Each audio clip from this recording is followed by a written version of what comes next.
सभी सम्मानित साथियों को सादर जय भीम, विजय संविधान। सम्मानित साथियों, खूब ट्रेंडिंग में आजकल ये मामला चल रहा है कि जिसे भी देखो आरक्षण आरक्षण आरक्षण आरक्षण के विरोध में ही जो सबसे आसान होता है बोलना, जिसे ही देखो आरक्षण पे ही अपनी भड़ास निकालता है, आरक्षण को ही गलत बताता है। और मैं भी कहता हूँ आरक्षण ही गलत है, लेकिन उसको समझिए, जानिए, देखिए, उसके बाद विरोध करिए।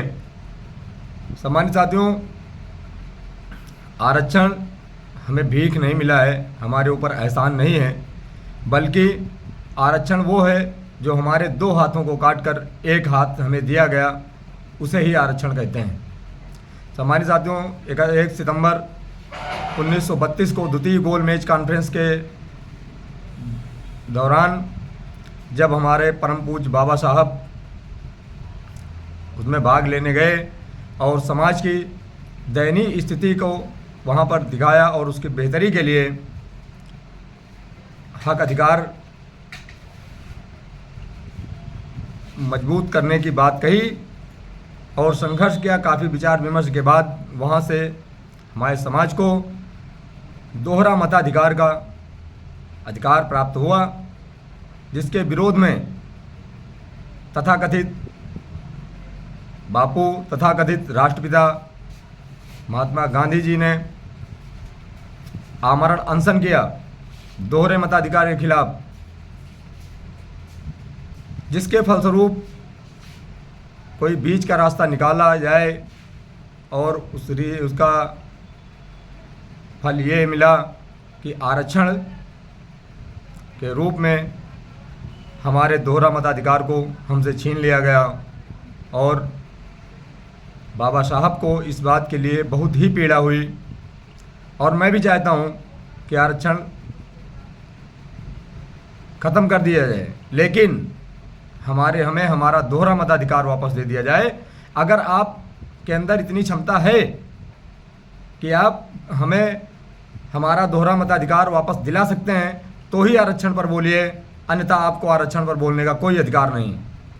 और सम्मानित साथियों, आरक्षण की देन है कि 543 लोकसभा सीटों में से 131 सांसद SC ST के हैं, लेकिन वो समाज की आवाज़ नहीं उठा पाते हैं। वो सिर्फ और सिर्फ पार्टी विशेष के बन के रह गए हैं और उन्हीं की चरणबंदगी में लगे रहते हैं, समाज की आवाज़ को बुलंद करने के बजाय। उत्तर प्रदेश की 403 विधानसभाओं में से लगभग 85-86 विधायक SC ST समाज से हैं, लेकिन क्या वो समाज की आवाज़ उठा पाते हैं? नहीं उठा पाते हैं। किस लिए? कि वो पार्टी व्यक्ति की चरणबंदगी में लगे रहते हैं, उन्हें खुश करने के लिए लगे रहते हैं। समाज से उनका कोई लेना देना नहीं, उनका व्यक्तिगत अपने से लेना देना है। समाज जाए भाड़ में, समाज विकास करे या शोषण हो, उससे उनको कोई मतलब नहीं होता है। तो ऐसे आरक्षण की कोई आवश्यकता भी नहीं होनी चाहिए।